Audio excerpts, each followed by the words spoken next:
Clara Read Plus instruktionsvideo, kapitel 3, scanning og konvertering.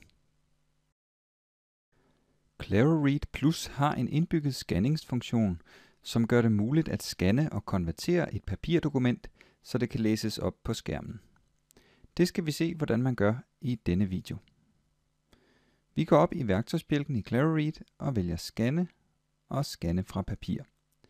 Inden vi trykker her, skal vi sikre os, at vi har lagt papiret i scanneren. Jeg har lagt et lille uddrag af eventyret om Rødhætte i scanneren, og det vil jeg gerne have læst op.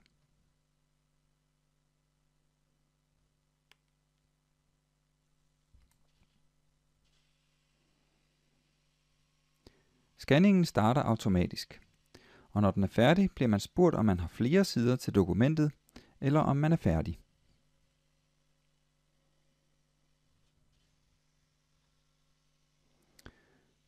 Jeg har ikke flere sider, så jeg vælger Stop Loading Pages.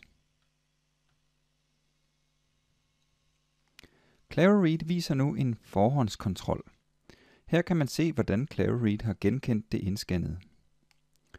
T-symbolet her viser, at denne region er genkendt som tekst. Det samme gælder for denne region. Og hernede kan vi se på billedsymbolet, at Clara Read har genkendt dette som et billede. Det ser rigtigt ud. Jeg har nu mulighed for at sende dette indscannede dokument direkte til Word, eller at gemme det i forskellige filformater. Jeg vil gerne kunne redigere i mit dokument, og derfor sender jeg det direkte til Word. Teksten bliver nu konverteret og lagt ind i Word. Jeg kontrollerer nu, at dokumentet er blevet scannet korrekt. Og det ser fint ud, så jeg er klar til at få læst op. Der var engang en sød, lille pige, som alle mennesker holdt meget af, men ingen elskede hende som hendes bedste mor, der slet ikke vidste, hvor godt hun skulle gøre det for hende. Hvis du undrer dig over, at du ikke ser forhåndskontrolvinduet, når du laver scanninger, skyldes det, at det er slået fra. Dette gøres under indstillinger. Og scanne. Her kan man vælge at slå forhåndskontrollen til og fra. Vi skal nu prøve endnu en scanning. Jeg har lagt et nyt dokument i scanneren. Vi kører scanningsprocessen igen.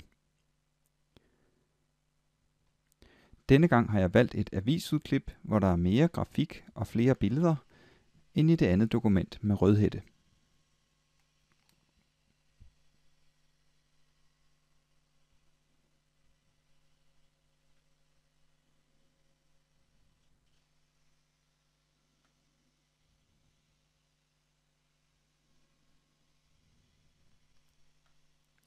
Her ser vi et overblik over dokumentet. I forhold til før vil jeg nu hellere vælge at gemme dokumentet. Det gør jeg, fordi jeg på den måde kan åbne det som en PDF-fil. Generelt er det en god idé at bruge PDF-filer, hvis dokumentet man har scannet indeholder meget grafik og mange billeder. Det giver det bedste slutresultat.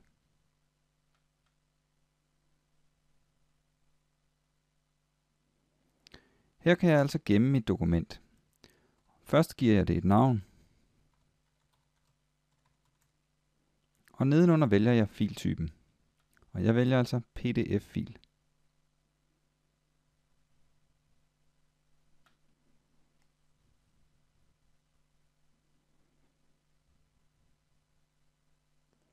Her ser vi avisudklippet.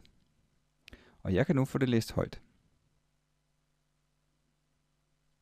Han er fast gæst siden 1938. Odense.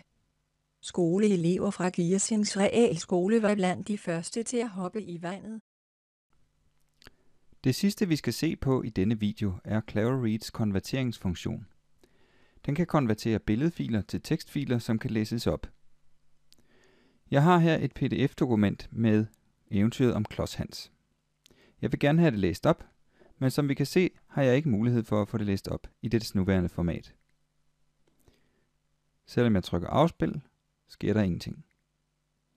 Derfor skal jeg have teksten konverteret. Jeg lukker dokumentet. Jeg går igen op under knappen Scanne i Clara Read. Jeg vælger nu scanne fra PDF-fil.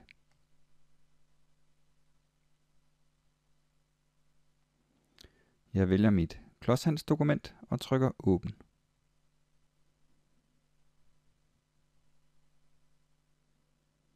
Jeg vil gerne have teksten ind i Word, så jeg har mulighed for at redigere i den.